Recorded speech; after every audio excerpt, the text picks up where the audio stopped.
vamos que sucede con la inspección. Mirando el paciente puede movilizarse por los medios. Después ya entramos a la parte de física, que vamos recopilando para ver si hay una zona de consolidación en alguno de los pulmones. Y vamos diferenciando un pulmón del otro, si hay diferencias, si son similares. Y después entramos ya en el protocolo. Cuando hay las zonas las cuales estén consolidadas, si es que realmente está pasando, si hay pasaje del flujo aéreo, y si no hay pasaje y los ruidos aparecen, si son roncantes, si son sibilantes, si son crépitos, si son subcrépitos. En función de eso uno ya va estableciendo una hipótesis diagnóstica. Si el paciente tiene fiebre, si el paciente tiene tos, si esta es purulenta, es una tos seca, si tiene una tos con sangre. Todo ese conglomerado de información lo vamos aterrizando en lo que nosotros denominamos datos básicos. Armamos, juntamos esos datos básicos para hacer un diagnóstico sindrómico y después ya planteamos una hipótesis diagnóstica. Para confirmar nuestra hipótesis diagnóstica, como les decía, podemos pedir un estudio de imágenes, comenzamos con una placa radiográfica, o si se tiene a la mano en el centro donde estamos, una tomografía.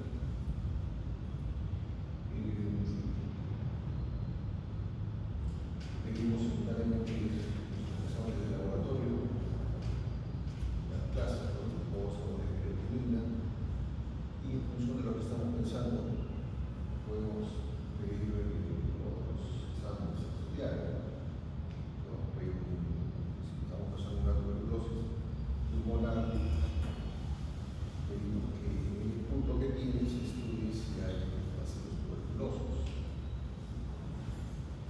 Entonces, es toda una secuencia lógica de eventos que nos van a llevar al diagnóstico de nuestro paciente.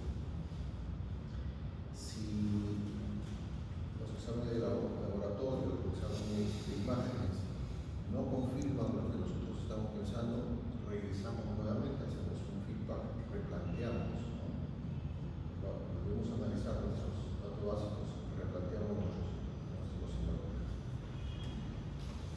Es decir, básicamente es una prueba, ¿no?, de lo que nosotros conocemos. Y ahí está el se llama una regla de sí. Poder conjugar todos esos datos. El médico tiene que ser siempre clínico primero, ¿no? Muchos se olvidan de su clínica y apenas el paciente tiene tos, le ponen una tomografía. Nos olvidamos que la tomografía, como les he dicho en varias ocasiones, son 78 placas radiográficas, es decir, tiene radiación extensa. Cuando podemos hacer diagnóstico con nuestra clínica y nuestra simple placa radiográfica, si no tenemos nada, solo con la clínica. Y cuando examinamos a un paciente de frente, se da un estetoscopio, sin mirar primero, sin verificar cómo está su frecuencia respiratoria, mirar cómo están sus espacios intercostales, el color de su piel, como les mencionaba. Entonces, nos vamos olvidando de varias cosas. Todo tiene una secuencia lógica que si ustedes se acostumbran a seguirlo, entonces van a acertar la mayoría de veces a la primera con un diagnóstico a su paciente. Porque si no lo hacen así y trabajan de forma desordenada, el paciente está dando vueltas, regresa nuevamente a ustedes o va a otro médico y así está pasando el tiempo, gasta su plata y a eso se la vida del paciente. Van a encontrar innumerables casos que se les puede haber escapado a ustedes o a algún colega. Por eso es que me he detenido en repasar tuberculosis, porque siempre uno repasa el tema y se encuentra con cosas que uno no las había captado anteriormente. Y se llama patrón de morfológicos inflamatorios específicos, porque la tuberculosis, de todos estos procesos inflamatorios que afectan al sistema respiratorio, tiene un patrón, ¿no? Que lo vamos a ver en un instante. Un patrón específico, así como dice su nombre. De tal manera de que anteriormente se le llamaba a la enfermedad tuberculosa como un proceso específico. Y todos los médicos, cuando escuchaban proceso específico, ya sabían que se trataba de tuberculosis. Se ha ido olvidando ese término, entonces no, y ahora solamente en relación a tuberculosis cuando se escucha el nombre de tuberculosis. Nos olvidamos esto, ¿no? Que es un proceso específico. Es decir, tiene unas características histopatológicas específicas que no la tiene otro proceso inflamatorio. Por eso se llama específico. Las neumonías pueden ser producidas por diversas causas, ustedes ya lo saben, por sus estudios de microbiología, pueden ser producidas por virus, por diversas bacterias, pueden ser producidas por hongos, hasta por parásitos, ¿no? Y la sintomatología suele ser similar, sobre todo una sobre otra. No hay una clínica específica para las neumonías virales. No podríamos decir esta clínica es de una bacteria o esta clínica es de un virus. Más o menos uno puede decir que cuando la fiebre es un poco más alta o la distribución de la afectación es un dedo lóbulo, pero eso no ayuda porque hay muchos casos que se dejan lóbulo. En cambio, esta no, por eso se llama patrón específico. Esta, si bien la sintomatología podría ser similar, cuando ya se le toma una imagen, ya el radiólogo ya comienza a ver cambios morfológicos que le inducen a decir esto es probable que sea una tuberculosis.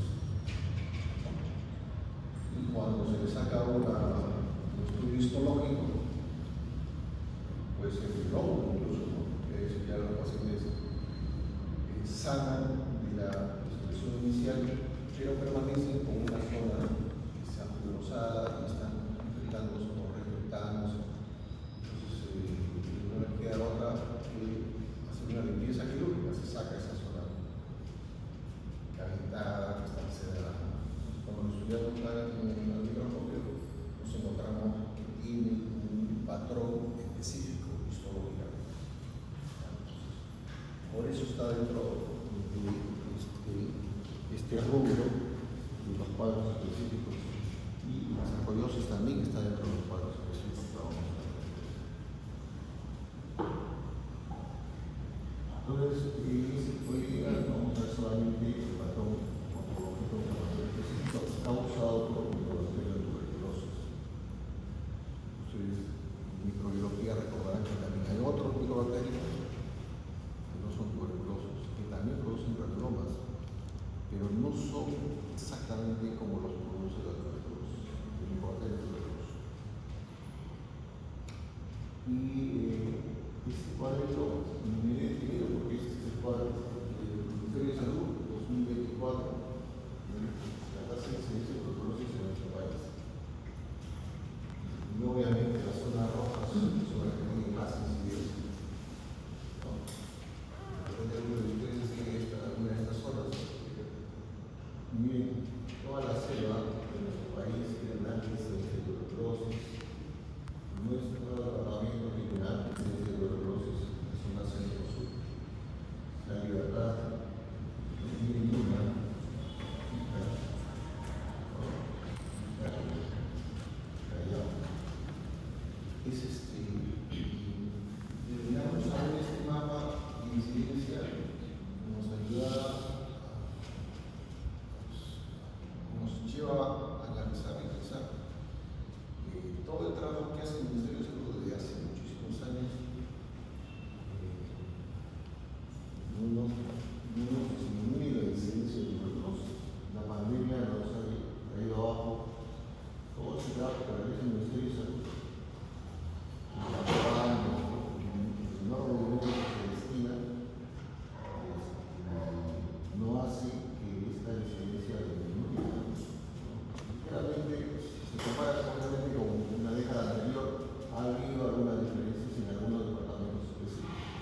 cuando hagan ustedes su servicio rural, de repente van a llegar a alguna de estas zonas, ¿no?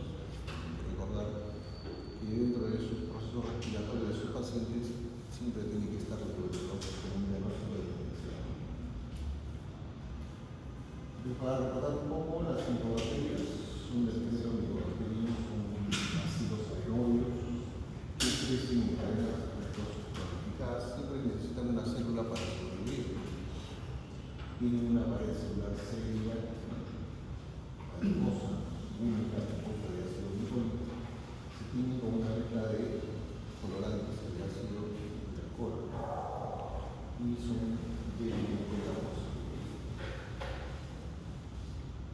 En algunos números de la tuberculosis en el Perú, en 2024 se han reportado 32.950 casos, de los cuales con más del 50% se concentra en Lima y Callao. Eso es una barbaridad, ¿no? O sea, de todo un país, en la capital, hay más de la mitad de los pacientes tuberculosos. Eso es fácil darse cuenta de que en Lima pues, hay un trastorno y la atención de la salud increíble, ¿no?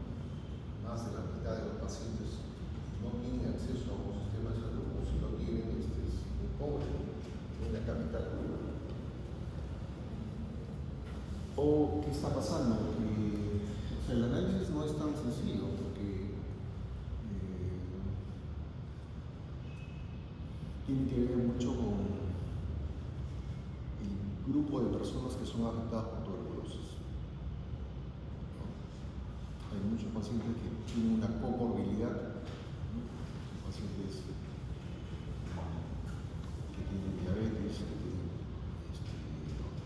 enfermedades oncológicas, son inmunosuprimidos.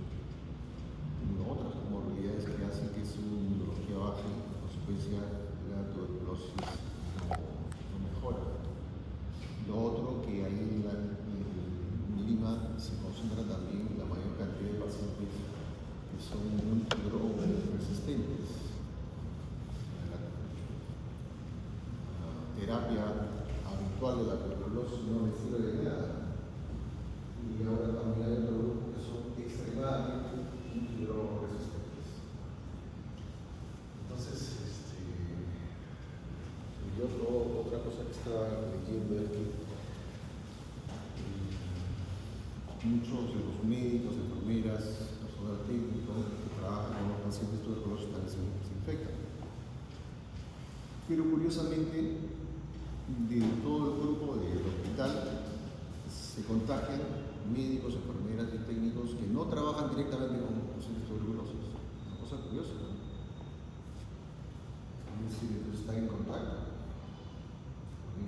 Porque el personal que está junto con los pacientes tuberculosos tiene sus cuidados, usa sus mascarillas, usa sus guantes, no se logra contagiar. En cambio, los que están fuera del servicio tuberculosis no tienen esos cuidados, ¿no? Estoy hablando dentro del personal de un hospital. Entonces hay muchas cosas que analizar ahí, ¿no? Y lo otro es que dentro de este grupo, 24.7% también están pacientes que son delincuentes, están presos, en las cárceles hay mucha tuberculosis también. Hay otro grupo de pacientes que son los migrantes, los pacientes con extremada pobreza. Entonces,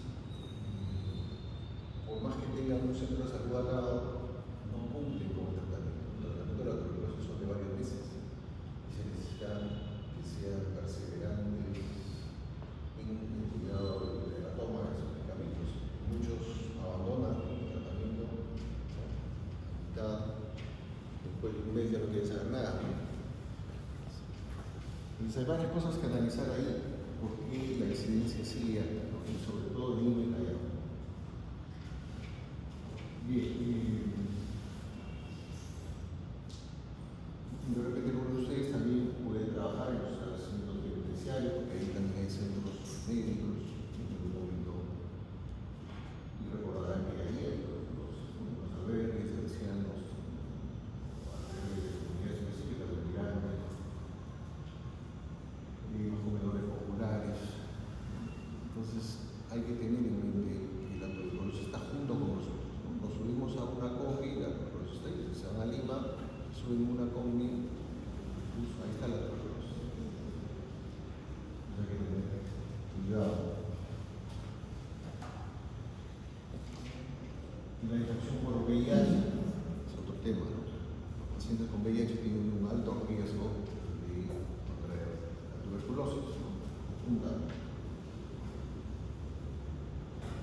cuando la contraria empieza, pues vamos mal, ¿no? Progresa muy rápido. Y las cifras de infectados por VIH son grandes. Y como les había dicho, hay muchos pacientes que tienen otras enfermedades concomitantes, diabetes, linfomas, otras enfermedades respiratorias, por enfermedad pulmonar, por psicosis, insuficiencia renal, malnutrición, ¿no? Y muy frecuente también en algunos sectores de nuestro país, alcoholismo, que también es muy frecuente en muchos sectores de nuestro país, y inmunosuprimidas por diversas causas, ¿no? Entonces todas esas cosas se notan, porque cuando uno hace cuando llega un paciente al consultorio, están haciendo ustedes tienen que saber preguntar los antecedentes. ¿Tiene algún familiar con tuberculosis en casa? O si ha estado en contacto con tuberculosis. El saber indagar, esa es la primera parte de la historia clínica, la anamnesis. Saber preguntar. Entonces, sabemos que es un bacilo que se transmite de persona a persona, del aire. Y lo curioso es que cuando uno se infecta, o podemos estar conversando con una persona con tuberculosis porque está asintomática. Muchos casos de tuberculosis son asintomáticos, se pasan como una febrícula, como un resfriado, una tosecita y pasa desapercibido. Como vamos a ver después, hacen su nódulos de ojo y uno ni cuenta se da. Muchos de nosotros podemos haber hecho o haber estado en contacto con la tuberculosis y no nos hemos dado cuenta. Y solo nos damos cuenta cuando nos toman una plaquita y el radiólogo nos informa a un nodulito ahí, fibroblástico diminuto, donde se produce la infección. No hay que olvidar también que hay organismos que permanecen viables, inactivos, en estas lesiones focalizadas. No hace la enfermedad, pero uno tiene el vacío adentro. Cuando tenemos una enfermedad concomitante de baja inmunidad, ahí se despierta los vacilos y terminamos haciendo la enfermedad.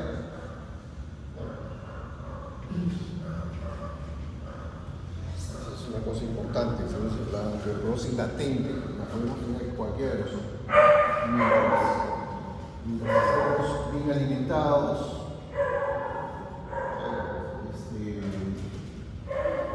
podemos mantenernos sin la enfermedad. Y no olvidamos de esta prueba de la compañía de tuberculina, prueba de los ojos, y recordar cuáles son los conceptos relacionados con la prueba. La infección desarrolla hipersensibilidad retardada a los antígenos de bacterias tuberculosis que puede detectarse por la prueba cutánea de tuberculina. 2 a 4 semanas después de la inyección intracutánea de globo proteico purificado de este vacilo, lo inyectamos en la cara anterior del brazo, incluso una angulación, un nodulito, que lo podemos ver, lo podemos medir, más de 10 milímetros de positivo, ¿no? Si lo saben. Se mide a las 48 horas y a las 72 horas, no sé cómo avanzar. Pero si hay, en las 48 ya tienen 10 milímetros de positivo. Y los inmunosuprimidos solamente basta que lleguen a 5 milímetros. Pero el hecho de que esto salga positivo no quiere decir que tengamos la enfermedad, simplemente significa que nos hemos puesto en contacto con el bacteria.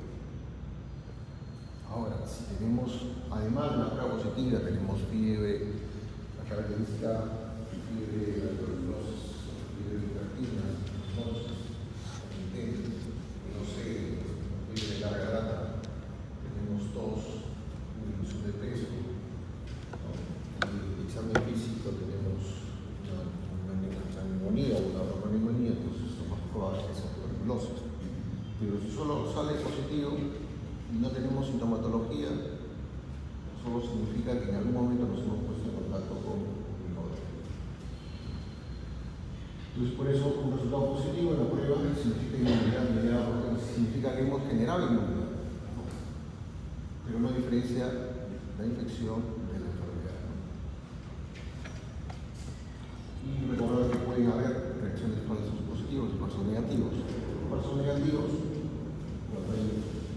tenemos otro tipo de infecciones, víricas, la sarcoidosis misma, la malnutrición, los linfomas, la inmunosupresión. Y curiosamente, y después notablemente, una enfermedad tuberculosa activa severa. ¿Qué quiere decir eso? Que cuando ya el paciente tiene una tuberculosis diseminada, está muy avanzado, ya su inmunidad no responde con el paciente. No, falso negativo, sale negativo, y eso no significa que no lo tenga, al contrario, está severamente afectado. Todos estos datos están en su libro, por si acaso yo solo los he ido resumiendo y agregando algunas cositas. Las reacciones falsas positivas también, se pueden observarse en casos de infección por micobacterias que no son micobacterias tuberculosas, otro tipo, atípicas, o curiosamente en algunos pacientes que han recibido vacuna. Entonces, la vacuna es la proteína del micobacterio y produce que se genere la inmunidad, ¿no? Entonces nos hacen la prueba y obviamente sale positivo, ¿no? Entonces solo en algunos pacientes, no en todos. Y es un falso positivo. Y vamos a la patología. Cuando tenemos toda la sintomatología típica de la tuberculosis, le tomamos una imagen, ¿no?, clínica, de imagen, el radiólogo nos dice que hay granulomas, esto es una tuberculosis, que significa que el paciente tiene su inmunidad que está respondiendo. No es como los pacientes con VIH, que no hacen granulomas. Ese es un reto para los médicos. Sabe, por eso es importantísimo tomarle su prueba, porque si estamos frente a un paciente con VIH, todo el cuadro típico no lo vamos a tener. ¿Cuál es la principal célula que se infecta por el micobacterio? Entonces, cuando entra el micobacterio al paciente, ¿cuál es la célula que se infecta? Alveolos.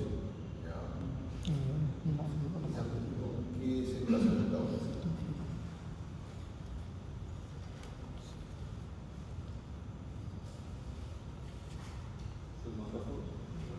Macrófagos. Y otras células. Ahora.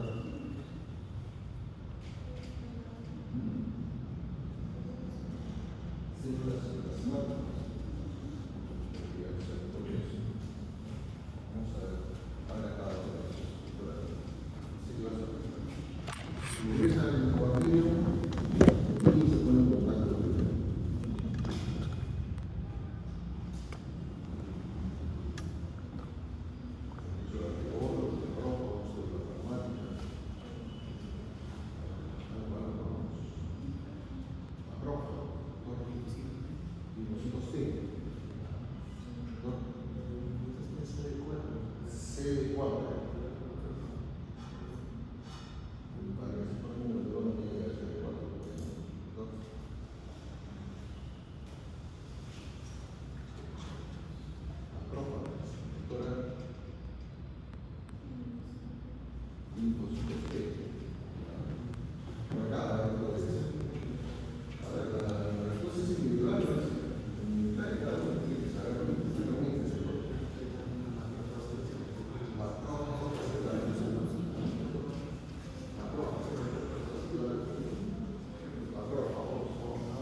¿Qué células intervienen? Intervienen gran cantidad de células, pero la principal es los macrófagos. Son las principales células infectadas por el micobacterio. Vamos a ver que el granuloma se va a formar o va a ser formado por una serie de células, pero los macrófagos son los más importantes.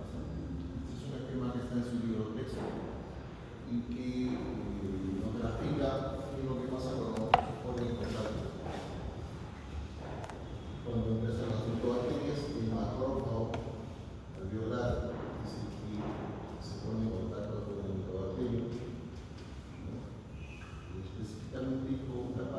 lipídica de la bacteria. Hay una serie de receptores dentro del macrófago que hacen que este contacto se produzca, ¿no? Y que al final la inmunidad se ponga en acción para detener ese microbacterio. Porque el organismo no se queda con los brazos cruzados, ustedes saben, ¿no? Hay una respuesta celular, ¿no? Y después hay una respuesta de anticuerpos, ¿no? Los microbacterios se meten al macrófago, logran meterse, no a uno, sino miles de macrófagos son infectados por la bacteria. Y comienzan, no son destruidos, curiosamente, no son destruidos porque desencadenan el bloqueo de la unión de los lisosomas. Entonces, comienzan a viajar, incluso por el sistema linfático y por la sangre, por eso puede llegar a diferentes sitios y acercar el eso ocurre en la tuberculosis pulmonar primaria, ¿no? Que son las primeras 3 semanas. Después, cuando ya tenemos una respuesta mediada por células, ya tenemos anticuerpos que tratan de bloquear la enfermedad, ¿no? Cuando intervienen interleuquinas, factor de necrosis tumoral, y aquí es la causa que nos haga positiva la prueba de la tuberculina. La prueba de la tuberculina es justamente eso: inyectamos un antígeno del micobacterio y si nos sale positivo sabemos que ya estamos en la segunda fase. El paciente se ha puesto en contacto con el bacilo y ha generado la inmunidad. Entonces, cuando tenemos un granuloma, el radiólogo lo está mirando y nos dice que este es un proceso granulomatoso. Un proceso granulomatoso significa que se ha puesto en juego la inmunidad celular y la inmunidad tumoral y se ha formado una necrosis celular. Aquí están muertos bacterias y también el mismo macrófago se ha muerto y forman esta necrosis que es gaseosa por la gran cantidad de líquidos que tiene en la cápsula de la bacteria. Pero aquí hay otras células también que vienen muriendo y formando una necrosis lipoefactiva y cuando se junta con los líquidos le llamamos una necrosis gaseosa. El granuloma se llama porque se han juntado varios macrófagos porque han formado una masita. Oma viene de un tumor, ¿no? Recuerda que anteriormente los médicos le ponían el nombre, ellos lo bautizaban, antes se hacían autopsias con mucha frecuencia, se abría el paciente, se sacaba el pulmón, se hacía un corte y se encontraba eso, unas masitas, ahí el paciente está muerto, y ya saben de qué se muere. Encontraban que el pulmón estaba sin una superficie de corte, bolas, se le llamaban los granulomas, los granulomas. Y después ya cuando se estudiaba el microscopio, los patólogos de antaño miraban que había una necrosis central, ¿no? Dentro de toda esta masa, de este oma, este granuloma, hay una necrosis central, que es una necrosis gaseosa. Y a esto se agrega la cantidad de material inflamatorio linfoplasmocitario, como decía la compañera, linfocitos, también forman parte del granuloma. Linfocitos y células plasmáticas alrededor, un anillo de linfocitos. Ahora, dentro de estas células, de estos macrófagos, cuando los macrófagos entran al tejido, cambian de nombre, se llaman histocitos. Son los mismos. ¿De dónde vienen? De los monocitos. Salen monocitos en sangre cuando entran en los tejidos, se llaman histocitos, ¿no? Entonces, y que como su trabajo, ¿para qué se meten a los tejidos? Es justamente para sacar a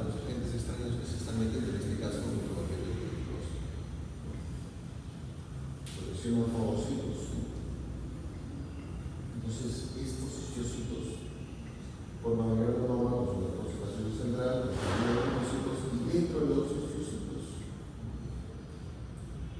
vamos a encontrar unas células que llamamos células gigantes multinucleadas, que son más que la unión de varios macrófagos, que pueden ser 5, 10, 20, 100, 200, se fundan y forman las células gigantes multinucleadas o láminas, ustedes la conocen, que tienen los núcleos se van uniendo como herradura, ¿no? Y esas células gigantes no se ven en otros granulomas. Hay como 12 células gigantes multinucleadas, todas con diversos nombres.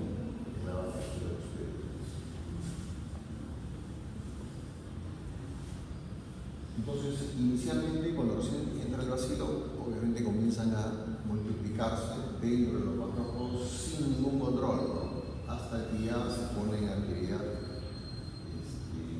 de unidad celular y de unidad polar.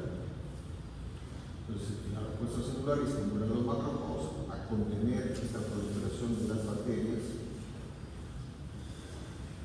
Los microbacterios, como hemos visto, han entrado a los macrófagos por endocitosis, una serie de receptores en la superficie de los macrófagos que se unen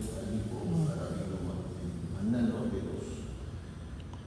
los vacilos de la pared celular bacteriana, y además los receptores de complemento se unen a las microbacterias que han sido autorizadas. Bueno, esto lo vamos a pasar porque eso está en sus libros, ya es una parte teórica. Una vez dentro del macrófago y los microbacterios se replican porque se ha bloqueado la unión del fagosoma con los lisosomas. Se ha inhibido la señal de calcio, entonces no se puede fusionar los fagosomas con los lisosomas, porque si se juntan comienzan a pisar a las microbacterias. Como se produce eso, entonces siguen proliferando dentro y van afectando a otros macrófagos. Entonces, en las primeras 3 semanas, el individuo que aún no se ha sensibilizado, o sea, todavía no se ha puesto en marcha el sistema celular ni inmunológico, las bacterias proliferan a su gusto y los espacios aerosolulares comienzan a poblarse, ¿no?, de bacterias, dando lugar a una bacteriemia y siempre múltiples localizaciones, ¿no? A pesar de esta bacteriemia, la mayoría de las personas en este estadio son asintomáticas, curiosamente, ¿no? Y esto sucede tanto con enfermedades virales. Al inicio pasa como una febrícula, un malestar general, o parece pero como si fuera una gripe común y silvestre, ¿no? Después ya que se ponen en juego todo el sistema inmunológico, se activan los macrófagos y ahí recién comienzan a alisarse las bacterias, ¿no? Entonces vamos a pasar. También todo esto lo he sacado de su libro de texto, así que vamos a de frente a los patrones que se forman. Y he quitado esta parte que está en su libro de texto para poder identificar claramente qué pasa cuando se produce una infección primaria. Se produce el primer complejo, complejo de Bohm, y puede suceder de que la lesión se cure, se cicatrice, y en algunos casos es tan pequeña la infección que el paciente no se da cuenta. Por otra afección pulmonar se toma su retina y se encuentra ahí un globulino que ya está, no pasa nada. Este paciente ya no tiene nada, no tiene ningún germen que está latente. Todos los gérmenes ingresaron a ser muertos, ¿no? Una lesión totalmente curada. Pero puede suceder de que pase también a ser la enfermedad. El complejo primario pasa a una lesión primaria progresiva y después se termina esa transformación en una tuberculosis en diversos órganos, en el mismo pulmón, en el hígado, en el vaso.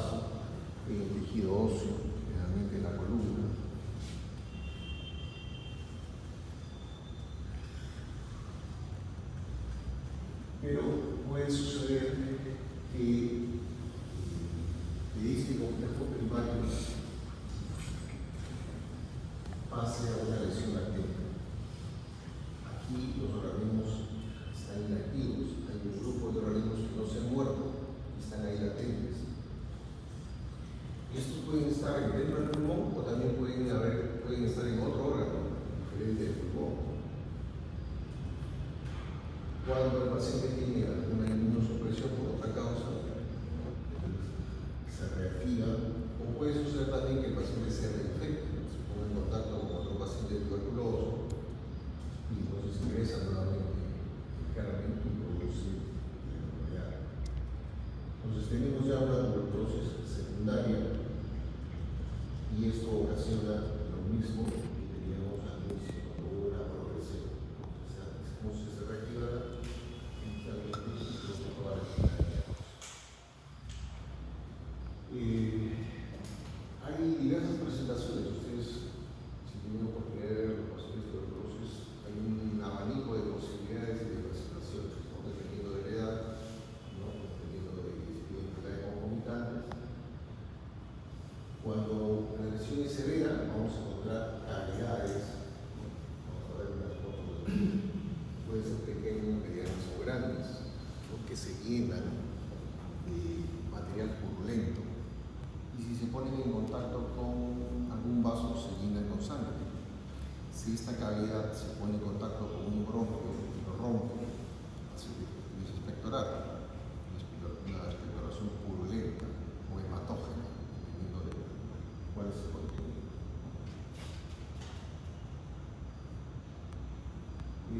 ¿Cómo descubrimos que es una tuberculosis latente? El paciente acude por otra causa, cuando el médico es muy acucioso y sospecha, o en el anamnesis ya ha sacado el dato de que ha estado en contacto con un paciente tuberculoso, o tiene un familiar tuberculoso, un vecino con tuberculosis, y hace su prueba de tuberculina en la cara anterior del brazo, como les he mencionado, lo mide a las 24 horas, 72 horas, y en el tamaño hace el diagnóstico, más de 10 milímetros positivo.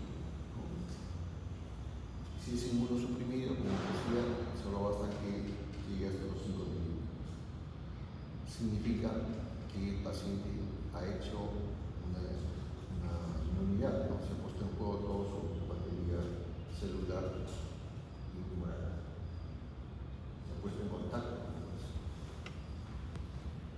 En la tuberculosis primaria se desarrolla en una persona no expuesta previamente, como sabemos, es la primera vez que se pone en contacto con el vecino.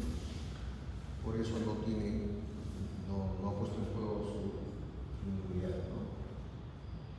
Ese dato es importante: 5% de las personas recientemente infectadas desarrollan una enfermedad clínicamente significativa. Es decir, que todos los que se infectan por primera vez, solo 5% hacen un cuadro típico de tuberculosis. Quiere decir que el 95% pasa desapercibido, una cosa curiosa. Y dentro de ese 95% podemos estar nosotros fácilmente. Las personas ancianas, ¿quiénes hacen la enfermedad con más frecuencia? Las personas ancianas, las inmunodeprimidas, ¿no? Que tienen otra enfermedad concomitante, como lo mencionaba. El diagnóstico de tuberculosis primaria progresiva en adultos puede ser difícil, ¿no? O sea, cuando tenemos algunos cuadros, cuando el cuadro no es típico, ahí se pone en jaque toda nuestra información, ¿no? Cuando estamos en una tuberculosis primaria, estoy hablando, ¿no?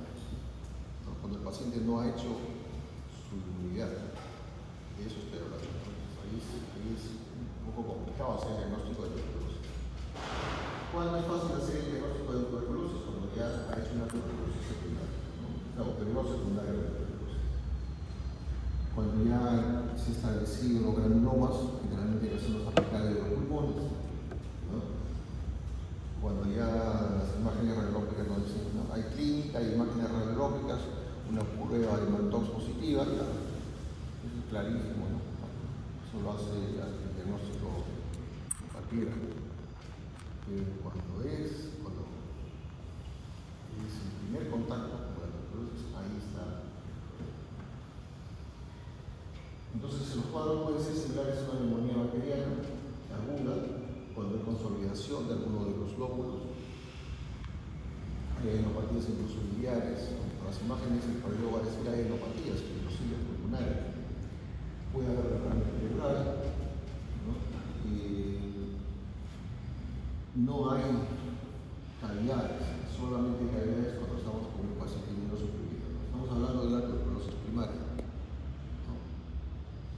La diseminación linfohematógena puede arrogar al desarrollo de tuberculosis y tuberculosis biliar, pero eso ya se hace después, ¿no? Entonces, estamos hablando del 5% que hacen todo un cuadro, puede llegar incluso a ser meningitis tuberculosa, una meningitis tuberculosis. Y aquí está el complejo de Bohm. Es un corte sagital con pulmón.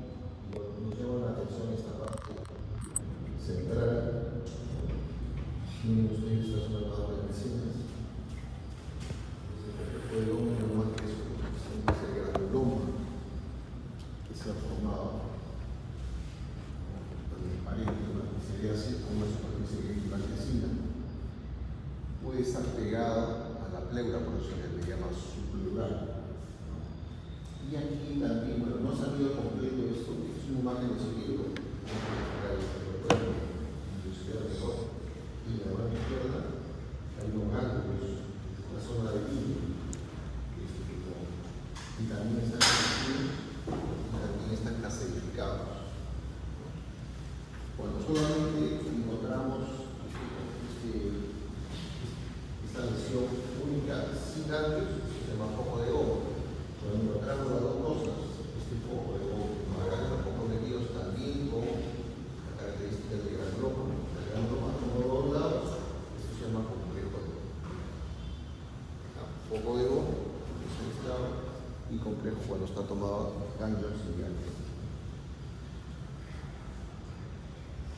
Entonces, ¿qué cosa es el complejo de Bohm? Es una lesión granulomatosa en el parénquima pulmonar, generalmente subpleural, bajo la pleura, en general en la zona media de los pulmones, junto a la cisura interlobar mayor. Recuerden que aquí tenemos los lóbulos, aquí tenemos tres, y la pleura se mete en las cisuras. Es una lesión granulomatosa en los ganglios que derivan de la lesión parenquimatosa. Entonces, cuando hacemos un corte histológico al complejo de Bohm o a los ganglios o cualquier órgano que esté comprometido por tuberculosis, vamos a encontrar el granuloma, goma, con una necrosis central, necrosis gaseosa. El granuloma está compuesto por histocitos. Aquí se ve una masa, pero vamos a ver en gran momento vamos a ver los histocitos. Y dentro de los histocitos las células que hacen nucleares, tipo lácteas. Tienen los núcleos dispuestos en forma de herradura. Y además alrededor del anillo de leucocitos. Por eso se le llama procesos específicos, porque no hay otro cuadro que tenga todos estos componentes. Podemos tener otros procesos que formen granulomas, pero no tienen necrosis central, no tienen células multinucleadas, ¿no? Solamente es un acúmulo de histocitos que pueden estar rodeados por células linfocitarias o células plasmáticas. Y aquí el mayor aumento que vemos la necrosis central por aquí, el acúmulo de histocitos y las células bipolar.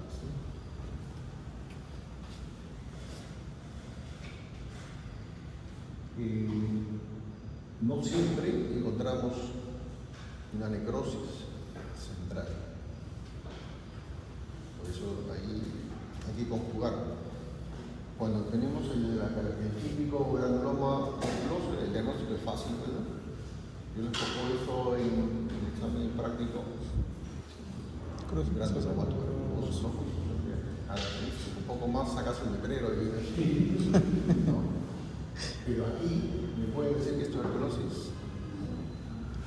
Veo la célula de Langhans, nada más. Lo único que hay es un goma, un granuloma compuesto por grandes histocitos.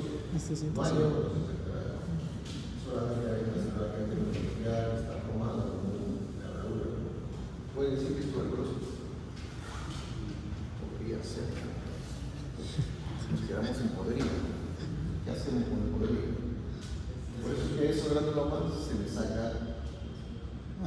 Sí, Una especial. coloración especial.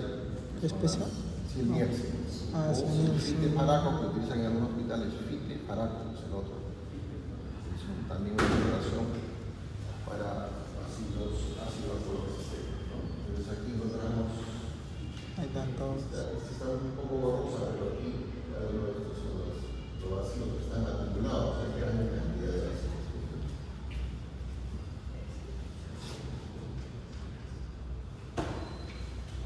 Y pasamos a la otra fase de la tuberculosis, ¿no? Hemos hablado de la tuberculosis primaria, pasamos a la tuberculosis secundaria. No es que sea otro tipo, sino que es otra fase.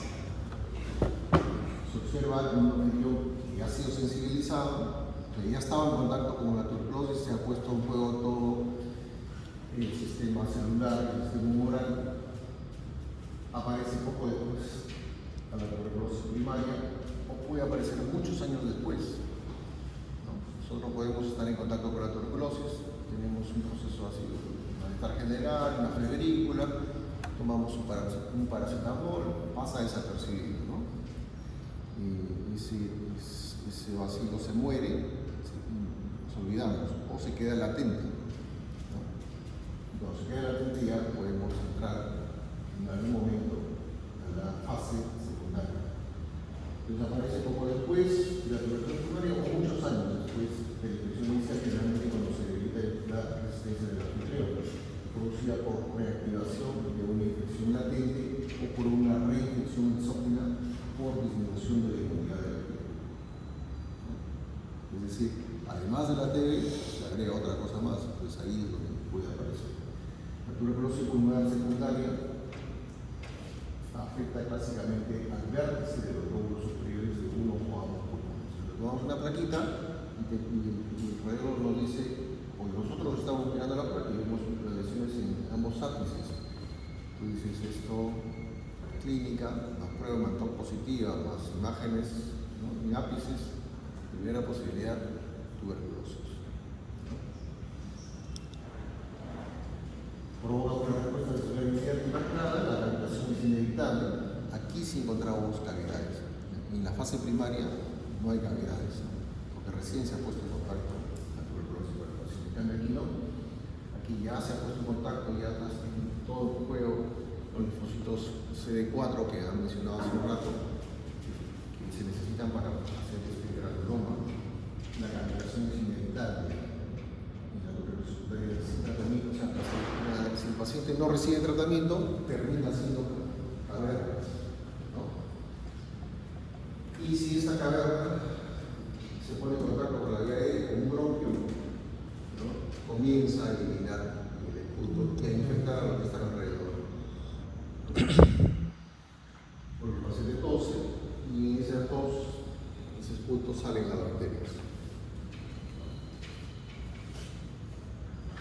Pero no olvidar que también puede ser asintomático. El paciente está con unos síntomas muy leves, ¿no? Y pasa desapercibido. Por eso es que vamos en la comi, vamos en el colectivo y podemos estar con un paciente tuberculoso al lado. No nos damos cuenta, ¿no?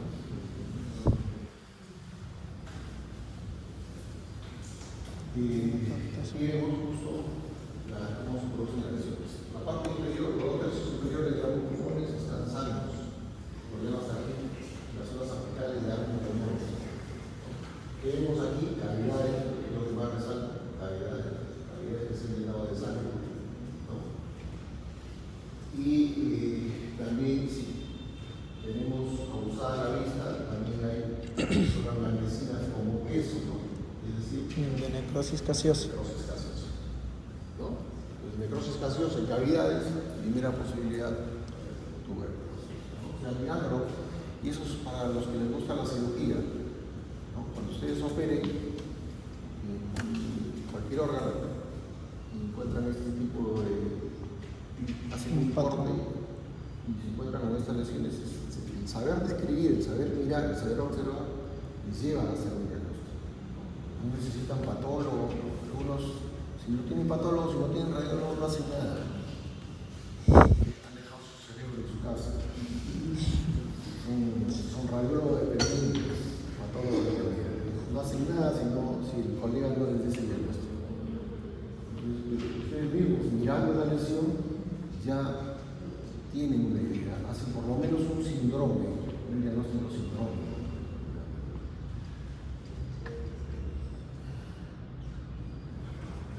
¿Qué cosa es una caverna tuberculosa? Es una cavidad, es un hueco, paredes con material gaseoso, con vacíos y reacción granulomatosa. Tener una caverna significa que ahí está metido el vacío. Y en las paredes hay material gaseoso con vacíos y hay granulomas.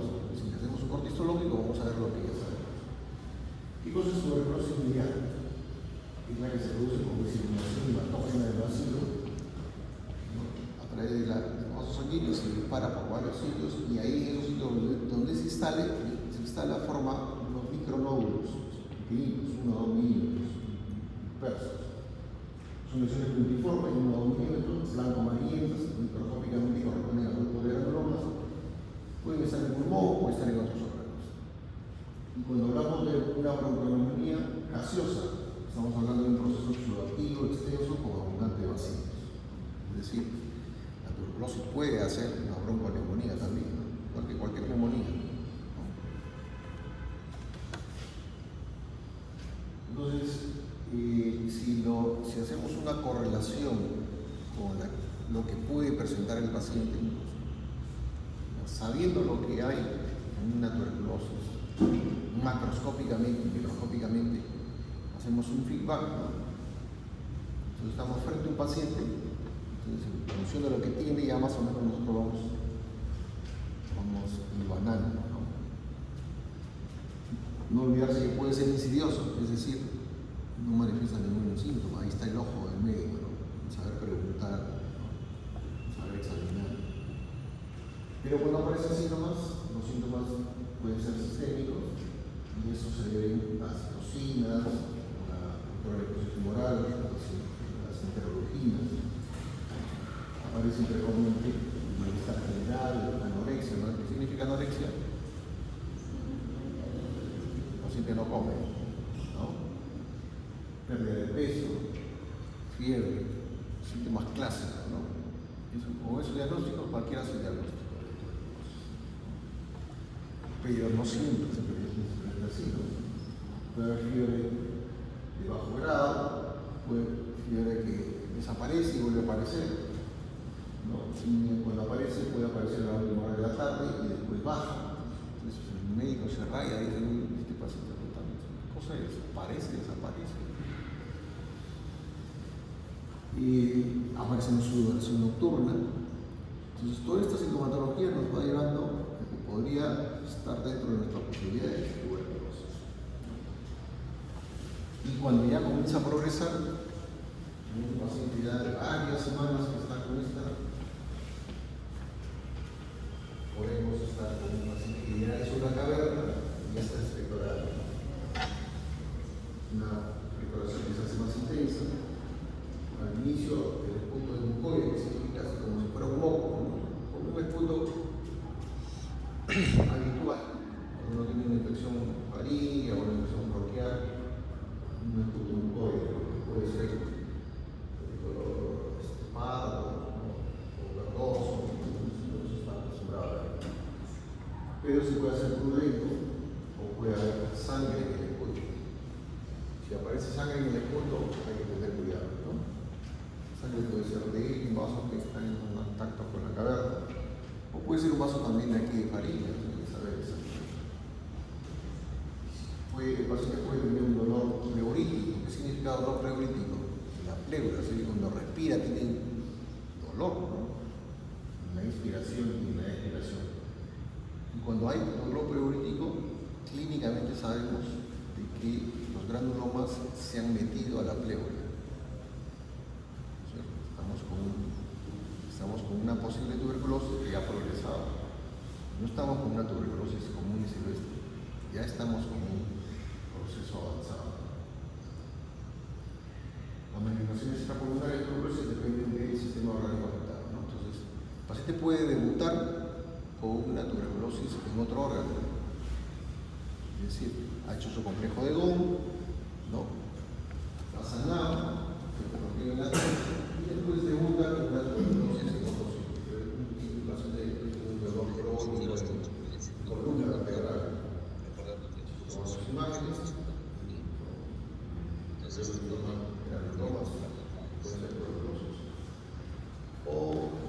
genitales. Puede haber una meningitis tuberculosa, puede haber una tuberculosis en los testículos.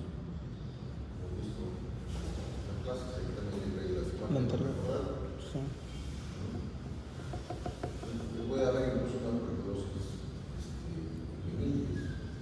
El paciente puede debutar un cuadro en otro órgano y uno hace un falso diagnóstico, ¿no? No es una tuberculosis. Entonces, ¿cómo hacemos el diagnóstico? Hacemos toda la secuencia, ¿no? Es una buena anamnesis, un buen examen físico, la ayuda de imágenes, la ayuda del examen de laboratorio y armamos entonces nuestro cuadro. Antecedentes, oficio, lógicos, ¿no? Y la verdad es que consolidación, hay calibración, ya estamos orientándonos. Y aquí en nuestro debe identificarse las tuberculosis. Eso es importante. Porque por más que tenga la clínica, por más que tenga las imágenes, que dicen que es una tuberculosis, mientras no se demuestre la presencia de bacilos tuberculosis, el Ministerio de Salud no les va a dar medicamentos para tratar a ese paciente. Se van a decir al jefe de salud, toda la clínica, acá está la placa, esa es una tuberculosis, ¿dónde está el vacilo? Tienen que demostrar el vacilo. Las normas del Ministerio de Salud dicen solamente se tiene, ¿no?, una vaciloscopía positiva y el tratamiento, si no, no. Bueno, pues ya en el trajinar de la guía de los médicos con César ya se van a encontrar que a veces hay situaciones en las que por más que ustedes hagan, los que están en la secuencia del diagnóstico no ayudan. Yo les cuento el caso de cuando yo estaba haciendo, yo había terminado de hacer, yo estaba tratando un paciente de larga edad, tenía varios meses, y el médico anterior de la posta había pensado en tuberculosis, le había mandado a hacer pruebas de punto varias veces, todas negativas. Aquí lo que queda es hacer el cultivo. Así que le tomé la muestra, yo mismo la llevé hasta Jaén, yo mismo volví al laboratorio, porque anteriormente lo llevaba al técnico. Entonces me presenté y le dije al paciente, le dije los datos, pero es que no había tomado esa prueba. Siempre que paraba mirando qué hacía con la muestra, lo que hicieron es meterlo a estas cámaras radiactivas. Entonces, claro, eso sirve para proteger al personal. Entonces, lo que hacen es tomar la muestra con guantes, a la cámara que lo protege, y hacen los extendidos y hacen la valoración. O sea, sirve solamente para hacer los extendidos, pero no para el cultivo. Yo estaba pidiendo un cultivo. Si lo metían en la cámara, los pacientes se morían, pues no iba a cultivar nada, ¿cierto? Y si el técnico que procesa eso no lo hace con responsabilidad, pues hace unos extendidos, como sea, va a informar negativo, y el cultivo que no ha crecido, negativo. Bueno, entonces hay que tener cuidado con todos los procesos y personal que lo trabaja también, ¿no?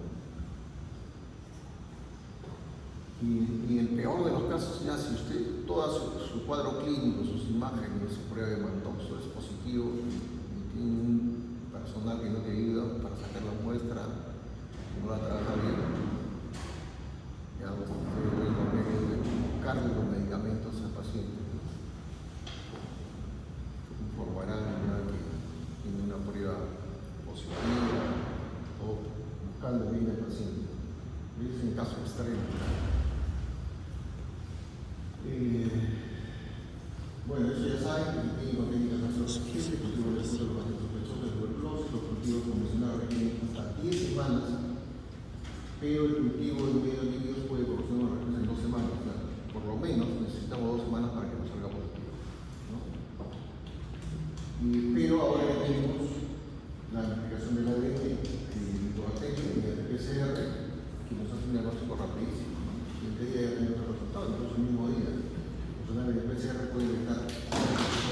bacilos, con solo 10 bacilos no puede salir positivo con el PCR.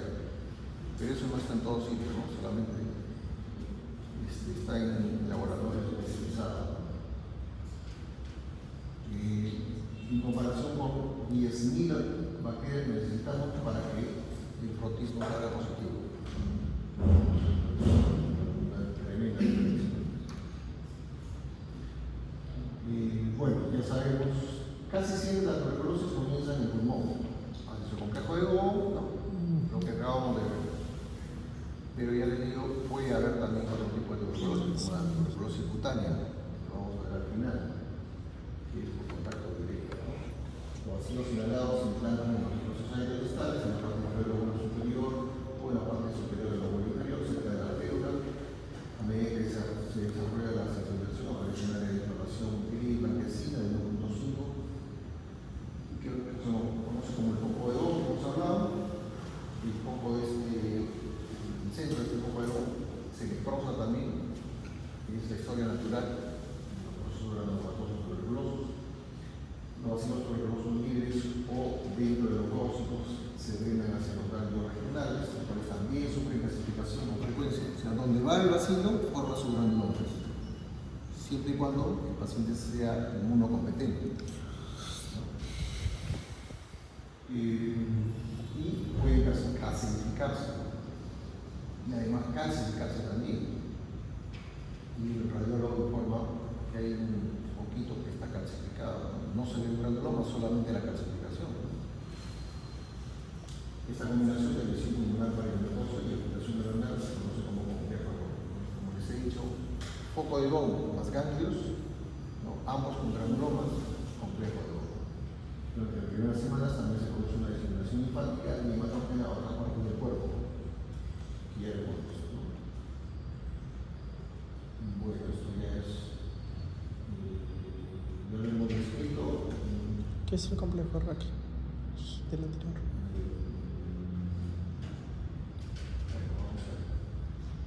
La función ha sido resistente, también ya lo sabemos.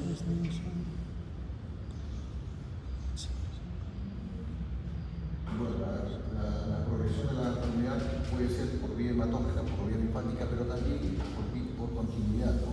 Va destruyendo los tejidos aledaños, va formando granulomas confluentes, va formando calcificaciones y va destruyendo el tejido, ¿no? Por eso que los pacientes tuberculosos, cuando responden al tratamiento, se quedan ya con su pulmón, un lóbulo o dos lóbulos o todo el pulmón ya fibrosado, y a veces esas cavidades son caldo de cultivo para otros gérmenes, ya no de la tuberculosis, pero el paciente está sufriendo de otro tipo de neumonías. Entonces ya no queda más que sacarlo, ¿no? Si ya no sirve para nada, ya no sirve como pulmón, pues es un tejido fibroso nada más. Entonces ya entra el cirujano de tórax y le saca el lóbulo o dos lóbulos o todo el pulmón. Entonces hay pacientes que solamente están viviendo con un solo pulmón, ¿no? El Papa Francisco vivía con un solo pulmón. Bueno, ¿qué más? Acá están olvidando. Bueno, si no hay tratamiento, ya saben a dónde termina. Bueno, ¿qué significa miliar? Miliar significa, o sea, deriva de esa palabra como focos de semillas de mijo. Eso se llama miliar, se le puso su nombre en antaño, ya queda ya con nosotros. Ese es un ejemplo, está en su libro, un texto, la proximidad del vaso. La superficie externa no se ve, no puede haber puntitos acá. Ya cuando se hace un corte, ya se ve los granulomas pequeñitos, no son más que los granulomas que hemos descrito, pero diminutos. Ahí es el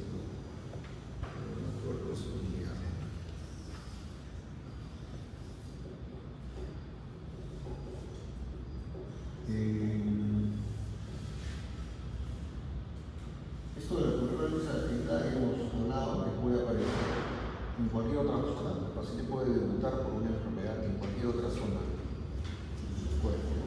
Y hay zonas específicas, por ejemplo, la meninges, puede producir una tuberculosa de los riñones, la tuberculosis renal, la glándula suprarrenal. semeja a una enfermedad de Addison, ¿no? Porque el paciente no forma hormonas y hace una verdadera enfermedad de Addison, pero en el fondo es una tuberculosis. Los huesos que producen los otomitis forman parte del falopio, los testículos también. En vértebras tiene un nombre específico. Cuando la tuberculosis afecta a la vértebra se llama enfermedad, que son abscesos fríos, como se le llama. Se hace una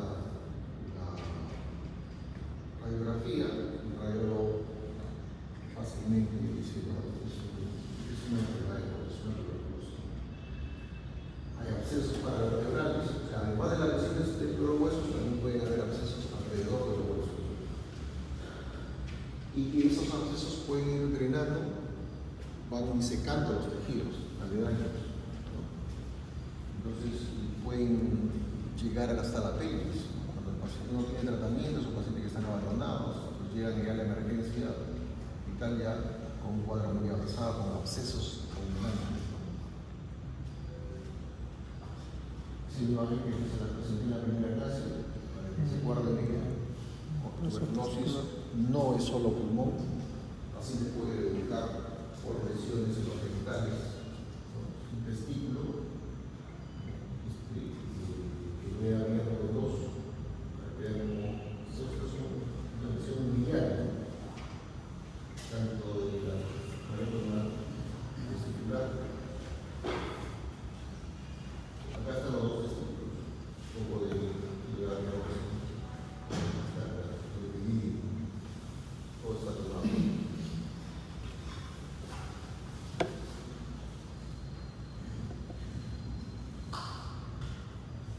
Bueno, el sistema linfático es el que se afecta con mucha frecuencia y por esa vía llega a otros lados, ¿no? Llega a los procesos extrapulmonares. Cuando por el sistema linfático afecta los ganglios del cuello, las famosas escrófulas, ¿no? Con los nódulos del cuello. Y cuando son VIH negativos, estas escrófulas son de un solo lado, pero cuando son VIH positivas, múltiples focos. Donde hay ganglios, ahí podemos encontrar granulomas que pueden clasificar. Entonces, cuando no es pulmón, podemos encontrarla con otros sitios. Por ejemplo, aquí es la broncoescopía del intestino. Ingresan ustedes ya sea con un microscopio o un broncoescopio, y van a encontrar estas lesiones, ¿no?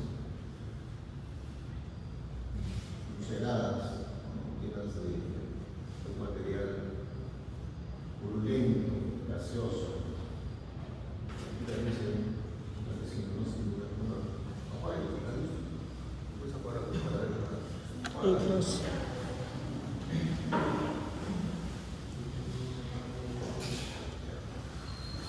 Entonces, ustedes se empiezan con el microscopio y van a ver las paredes del intestino y vamos a ver estas lesiones, monódulos, son los granulomas, pueden haber lesiones ulceradas,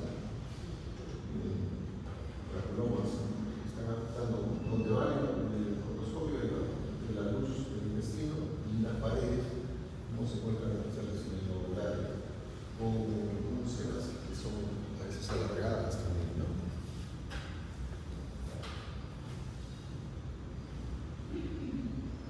Una vez que se reseca el intestino, podemos encontrar, esta es la grasa periférica, ¿no? Pero esta es la serosa, está irregular, debería ser una serosa que está lisa, ¿no?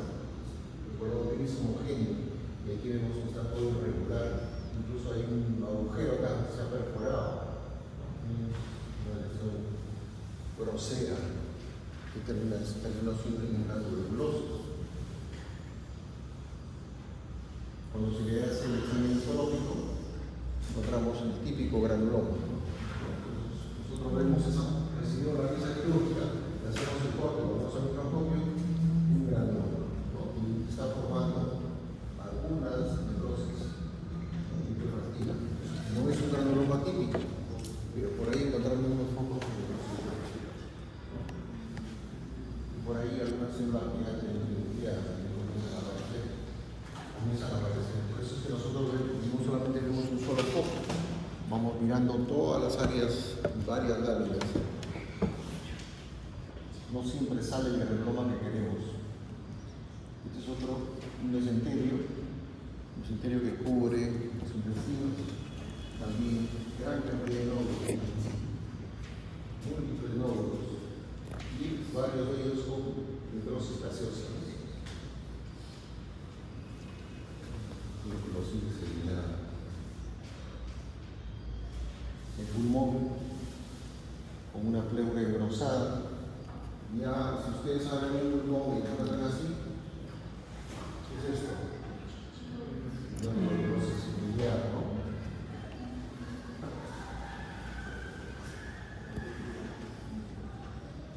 Y si le hacen un corte y le encuentran cavidades de diversos tamaños, pequeñitas, otras enormes, y una necrosis gaseosa por donde se le mide. Igual acá, cavidades, pero los más pequeñitos, diversos. Y obviamente, cuando esa cavidad se pone en contacto con un bronquio, por ejemplo, se pone en contacto con el bronquio, ya sabemos la clínica.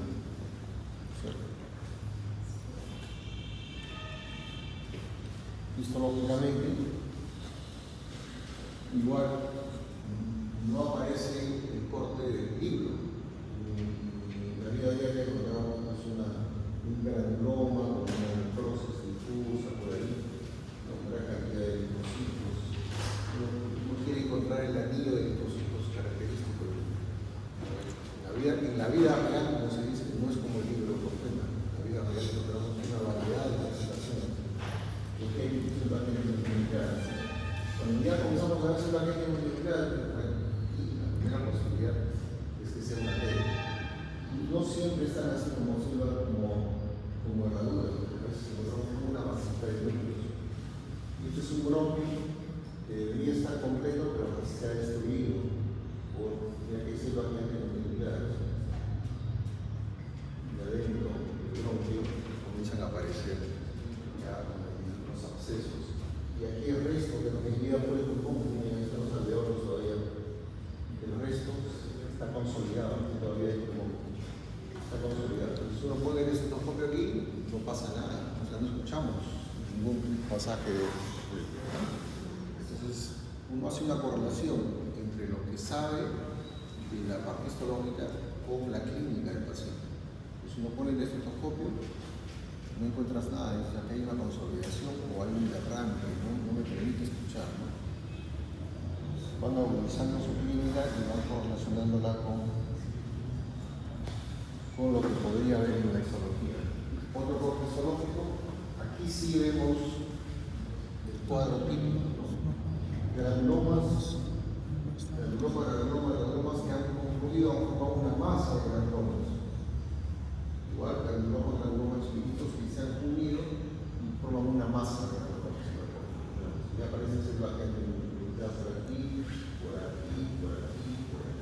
Conforme uno va agudizando la vista, ya van apareciendo las células. Y el anillo de linfocitos. ¿Qué hace? ¿Qué falta acá? ¿Qué falta acá? La necrosis gaseosa. Todavía tenemos que ir mirando en varios campos. O sea, podemos encontrar el granuloma con algunas componentes y más allá le encontramos solamente la necrosis gaseosa y ahí vamos juntando todas las características. Del otro sector, miren, todo el granuloma y las células que han multiplicadas, algunas son como herraduras, en todo el anillo. Estas son las que he tomado de un caso que tuvimos en el servicio. Estas no son de libro, estas son de un caso que tuvimos. Y hicimos una coloración de Ciel-Nielsen. Ahí están, en medio. Ahí está. Ahí se ve moradito. Y varios vacilos que van juntos. Ahí está. Realmente, pues, conforme uno va viendo cada vez más láminas, y ya el ojo lo dice a la primera, ¿no? Luego, a nuestros residentes, cuando ingresan por primera vez a hacer patología, también pues, todas las láminas ven un mar de células que no saben qué cosa es, ya quieren renunciar. Pero mira, las células y la histología es como cuando tú te enamoraste por primera vez. A tu enamorado o a tu enamorada, ¿no? Primero la tenías que conocer de cerca, ¿no? La conoces fáciles, la forma como camina, la forma como se viste, de tal manera de que ya pasa el tiempo y tú lo puedes reconocer hasta 1 kilómetro, tú sabes qué es ella, tú sabes qué es ella, ¿no es cierto? Porque ya la conoces. Igual sucede aquí, igual sucede en la histología. ¿No? Al inicio parece un mar de células que uno no reconoce nada, pero conforme uno se va metiendo al mundo microscópico, ya vas reconociéndolas y llega un momento en que ya de lejos nomás, ustedes hace un rato han dicho ahí está. Pero la primera vez que se nos presentaron no veía más que un mar, una masa. ¿Dónde están las células? Ahí están, más claritas, más grandecitas.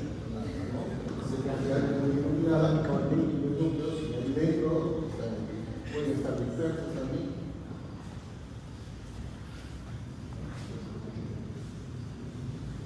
Bueno, para terminar, algunos conceptos de la tuberculosis extrapulmonar. El 3% de los casos de tuberculosis presenta afectación de otros órganos extrapulmonares, ¿no? De 100 pacientes con tuberculosis, 33 de ellos han debutado en otros órganos. Pueden aparecer en ganglios linfáticos, en la pleura, en el aparato perineal, en huesos, articulaciones, meninges, peritoneo, pericardio, cualquier órgano. Ningún órgano se salva de la tuberculosis, ¿no? Entonces, eso de que tuberculosis es solo pulmón, olvídense. En la vida real, tuberculosis puede aparecer en cualquier sitio. Pero hay órganos que son muy raros que tengan tuberculosis, ¿no? Cuando tenemos una itis del ojo, una poliorretinitis, uveitis, panoptamia, conjuntivitis triangular, otitis tuberculosa, que el paciente debuta con sordera, torrea, perforación de tímpano, nasofaringia. Son raros, pero sí están reportados casos en esos órganos, ¿no? Y una de las cosas que no deben olvidarse es la tuberculosis cutánea, ¿no? Puede aparecer, su paciente aparece como una infección primaria, no ha tenido ninguna sintomatología pulmonar, ¿sí? Por más que le hacen la pregunta, si ha estado en contacto, si es familiar, nada, no tiene ninguna sintomatología, ¿no?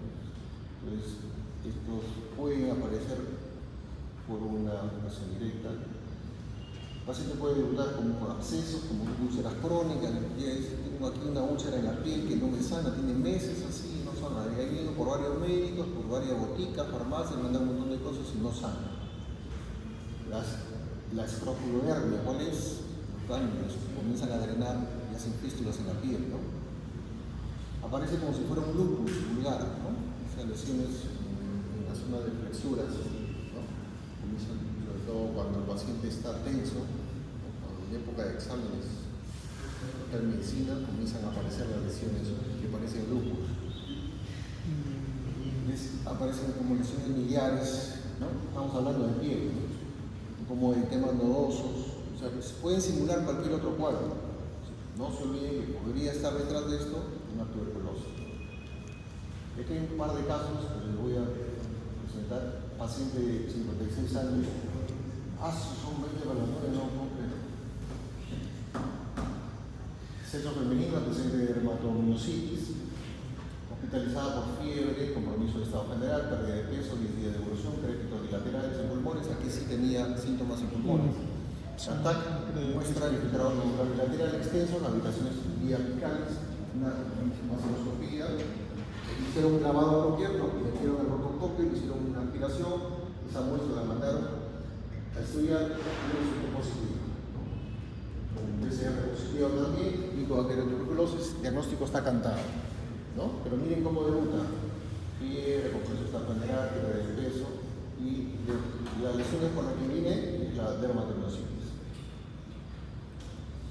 Presenta úlceras en los pulgares, aparecidas de 4 semanas previas al ingreso, úlceras en los bordes bien delimitados con el fondo sucio, el borde necrótico no dolorosa, es decir, en los dedos. Viene por lesiones dolorosas ubicadas en el pulpejo de los dedos. ¿No? Así aparece. O sea, no tiene cuadro pulmonar, nada. Viene, doctor, me he ido a la botica, me he ido al curandero, nadie me sana. Nadie me sana, me he ido a varios médicos. El médico que ha estado aquí en la costa antes que usted también, nadie me ha curado. Entonces uno tiene que tener en mente siempre el tuberculosis. Se le hace una biopsia y los patólogos informan necrosis extensas, evidencia política y elementos patológicos sugieren de tuberculosis. La función de evidencia testigo fue positiva. No, o sea, el cuadro histopatológico no parece ser la tuberculosis, pero si es Nielsen es positivo, ¿no? Y el cultivo también aparece positivo. Entonces ya pues, con si es Nielsen positivo, más el cultivo positivo, el diagnóstico está hecho, ¿no? ¿Qué pasó? Que era un paciente inmunocomprometido por uso de corticoides, por eso es que no hace esos granulomas, ¿no?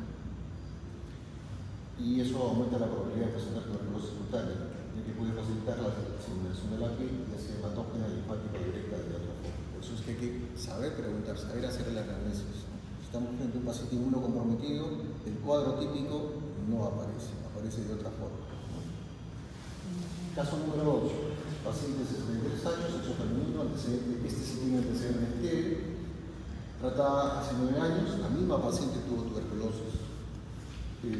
Ahora presenta una tumoración de consistencia dura, bien delimitada, ubicada en la rodilla, adyacente al polo inferior de la parótida, asociado a un eritema perilesional. O sea, viene por el eritema y por ese nódulo, ¿no? En la zona preauricular hay una herida lineal de bordes irregulares con un cruzado cerebro. En la zona frontal izquierda hay una placa café y negruzca de superficie rugosa delimitada variable al tacto. Paciente inmunocomprometida por uso de corticoides. Estoy retrocediendo. La paciente no relataba síntomas sistémicos como fiebre, sudoración o baja de peso. El de ELISA para VIH negativo, la radiografía de tórax sin evidencia de secuelas apicales. Entonces ahí nos vamos a perder piso. La ecografía de estas lesiones del cuello, el radiólogo dice es una lesión de tipo inflamatoria, pulmonosa, con probable área de sedación en el infraparotidiano. Y estas son las lesiones por las que viene el paciente a la consulta.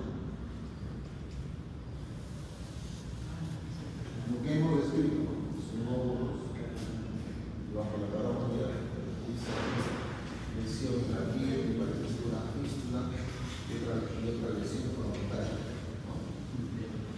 Se le hace el estudio histológico y vemos qué cosa ven a ver.